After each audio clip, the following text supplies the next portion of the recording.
Hey guys, Fresh Host Philip here, and this is a processor. This is the Intel Pentium 4 3.06 GHz processor released way back in 2002. By today's standards, this processor is quite old, but when you consider the whole timeline of processors, this is actually pretty modern. So welcome to the history of Intel processors. Before the age of transistors, there were vacuum tubes. They were developed by John Ambrose Fleming in 1904. Vacuum tubes control the flow of electrons in a vacuum and function as amplifiers or switches. Early computers such as the Atanasov Berry computer and the ENIAC used vacuum tubes. However, early computers that used vacuum tubes were huge. The ENIAC occupied a whole room. Vacuum tubes also took a long time to warm up and they produced a lot of excess heat. And then came transistors. The transistor was invented by John Barty, Walter Brattain, and William Shockley at Bell Laboratories on December 23, 1947. Basically, a transistor works like a switch. It can either allow or block the flow of current. Billions of transistors work together to form a modern processor. Transistor-based CPUs are much smaller, consume less power, and are faster and more efficient. In November of 1971, Intel, founded by Gordon Moore and Robert Noyce, created the world's first microprocessor chip, the Intel 4004, which was also the first CPU to be made using silicon gate technology. However, the breakthrough that the computer industry had been waiting for came in the form of the 8080 microprocessor, which was 10 times faster than the 8008, which was an 8-bit version of the 4004. The 8080 was clocked at 2 MHz, enabling it to perform hundreds of thousands of calculations per second. The 8080 was the basis of the Altair 8800, one of the first build-it-yourself PCs. Intel's first 16-bit processor was the 8086, which ran at 10 MHz. Fun fact, the x86 instruction set gets its name from the 8086. The 8086's cheaper successor, the 8088, became the first chip used in personal computers. The original IBM PC was based on the 8088. Up next is the 80186. However, due to its hardware, it had compatibility issues with IBM's original PCs, and as a result, never really found itself in a PC. The 80186's successor, the 80286, introduced protected mode, which allowed multitasking. It ran at 12.5 MHz and could go through about 2.66 million instructions per second, which at its time was pretty damn fast. Next is the 80386. Being a 32-bit processor, it meant that it had twice the data throughput of the 16-bit 80286. The 386 was the first chip to implement instruction pipelining, which allowed the chip to start working on the next instruction before the previous one was completed. Fun fact, Linus Torvalds created Linux on a computer running on an 80386. The first Intel chip to surpass the 1 million transistor count was the 486DX. It could go through 26.9 million instructions per second at 33 MHz, twice than that of the 80386. It was the first CPU to feature an on-die 8KB cache, and if you didn't know, a cache stores commonly used instructions for faster access times. The 486 was also the first processor from Intel that was upgradable. Before the 486, replacing the processor meant replacing the entire motherboard. With the 486, you can just swap out the CPU for a different flavor of the 486. In 1993, Intel released the Pentium processor.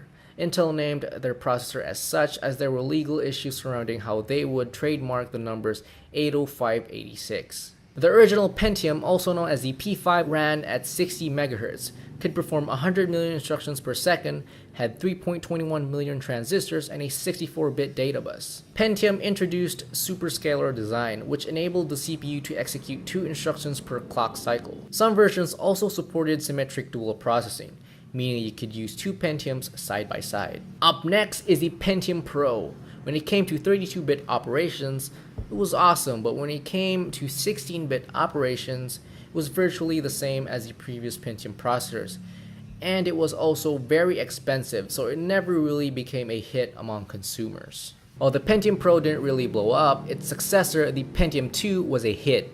It was the first chip to have a 100 MHz frontside bus or FSB.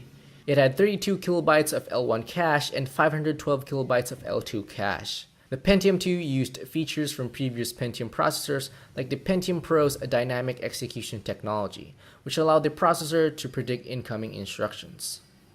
The Pentium 2 used slot 1, which is the interface through which the processor attaches to the motherboard. just like the Pentium Pro Socket 8 or the Intel Core i7-6700K's 1151. Up next is Intel's Pentium 3. Over the span of 2 years, Intel managed to shrink its process twice across 3 versions of the Pentium 3.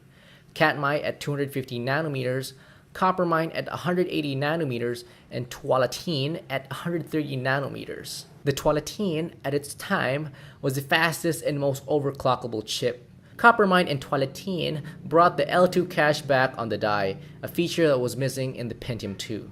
Next in line is Intel's Pentium 4. The Pentium 4 featured the new NetBurst architecture. There are a lot of processors under the Pentium 4 name, so to keep this video from lasting an eternity, I'll just give out a list of the different macro architectures under Pentium 4. First one's Willamette at 180 nanometers, Northwood at 130 nanometers, Prescott at 90 nanometers, Prescott 2M at 90 nanometers, Cedarmill at 65 nanometers, and the Galatine Pentium 4 Extreme Edition at 133 nanometers. One of the most important features of the NetBurst architecture was hyperthreading, a feature that's still being used in today's processors.